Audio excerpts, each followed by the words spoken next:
पाकिस्तान के नेताओं का पैसा ले लिया जाए तो पाकिस्तान का बहुत सा कर्जा चुकाया जा सकता है। यकीन नहीं आता तो आप देखिए जरा, ये पाकिस्तान के नेता हैं, वहां के रहनुमा हैं, इनकी सरपरस्ती में मुल्क डूब गया है। बिस्मिल्लाहिर्रहमानिर्रहीम। अस्सलाम वालेकुम दोस्तों।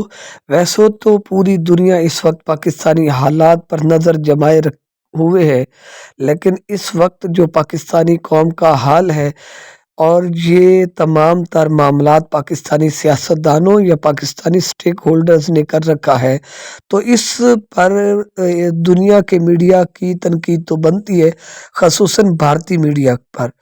तो आपकी इसके बारे में क्या राय है?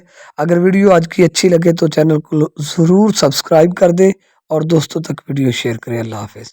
पाकिस्तान के नेताओं का पैसा ले लिया जाए तो पाकिस्तान का बहुत सा कर्जा चुकाया जा सकता है। यकीन नहीं आता तो आप देखिए जरा, ये पाकिस्तान के नेता हैं, वहां के रहनुमा हैं, इनकी सरपरस्ती में मुल्क डूब गया है। लेकिन इनकी संपत्ति कितनी है ये मैं आपको बताऊंगा। जरदारी बैठे, नवाज शरीफ बैठे, शहबाज शरीफ दोनों भाई हैं, उनके बगल में खड़े हैं बाजवा और उनके बगल में बैठे हैं इमरान खान। पाकिस्तान पर 11 लाख करोड़ का कर्ज है, 11 लाख करोड़। उसके खजाने में कितना है? सिर्फ 3.09 अरब। कितना? 3.09 अरब। और उसमें भी देखिए 3 अरब डॉलर जो है वो उधार का है, वो खर्चा नहीं कर सकते। ये गारंटी डिपॉजिट है 3 अरब डॉलर, जिसे खर्च नहीं किया जा सकता। यानी पाकिस्तान के पास बचा कितना? 0.09 अरब। दिवालिया होने से बचने के लिए 10 अरब डॉलर की जरूरत है। पाकिस्तान IMF से लगातार भीख मांग रहा है, उसके खुद के नेता मालामाल है। देखिए जरा, भ्रष्टाचार और सरकारी पैसों से अमीर बन गए ये नेता। अब जिस नेता की मैं बात करूंगा वो रंगीन नजर आएगा, बाकी सब ब्लैक एंड व्हाइट। सबसे पहले जरदारी की बात कर रहा हूं। टाई का रंग लाल हो गया है। आसिफ अली जरदारी पाकिस्तान के सबसे अमीर नेता है। पूर्व राष्ट्रपति के पास 13,000 करोड़ की संपत्ति है। 13,000 करोड़ की संपत्ति है इनके पास। कौन सी दुकान चलाते हैं कोई नहीं जानता। मनी लॉन्ड्रिंग केस में जरदारी को भगोड़ा घोषित किया गया था। मैं आपको बताऊं कि जरदारी को मिस्टर 10% भी कहा जाता था, क्योंकि हर ठेके में, हर टेंडर में जरदारी 10% रख लेते थे। 13,000 करोड़ की संपत्ति जमा। अगला नाम देखिए सर, उनके बगल में बैठे नवाज शरीफ। अब उनकी टाई का रंग लाल हो गया।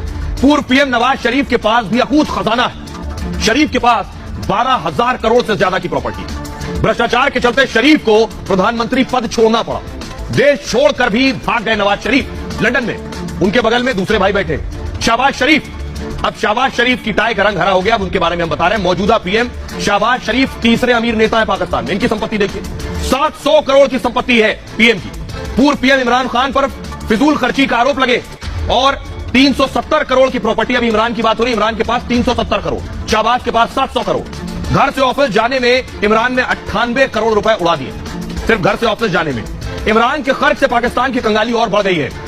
अब सोचिए जरा, आर्मी चीफ ने क्या क्या इकट्ठा किया है। कमर बाजवा के पास 13 अरब से ज्यादा की प्रॉपर्टी है। पाकिस्तान के जो सेना के लोग हैं, और खासतौर पर आर्मी चीफ कम होते हैं, ठेकेदार ज्यादा होते हैं, बिल्डर होते हैं, भूमाफिया होते हैं, जमीनें कब्जाते हैं वहीं। पाकिस्तान के पूर्व आर्मी चीफ बाजवा रहे हैं और बाजवा पर भ्रष्टाचार से पैसे जमा करने के आरोप लगे। ये है स्थिति। तो आपने नाजरीन सुना कि किस तरह से पाकिस्तानी सियासतदानों के बारे में भारतीय मीडिया रिपोर्ट कर रहा है। तो इस बात का अंदिया भी दिया जा रहा है कि अगर इन सियासतदानों से ये सारे पैसे वापस कर लिए जाएं जो इन्होंने पाकिस्तानी ख़जानों को लूट कर बनाए हैं, चाहे कोई सियासतदान हो, चाहे कोई ब्यूरोक्रेट हो, चाहे कोई किसी भी इदारे से मुंसलिक हो, बहरहाल कहना तो ये चाहते हैं इंडिया वाले कि पाकिस्तान का हर इदारा करप्ट है। तो आपकी क्या राय है? अपनी राय का इज़हार करें कमेंट्स बॉक्स में।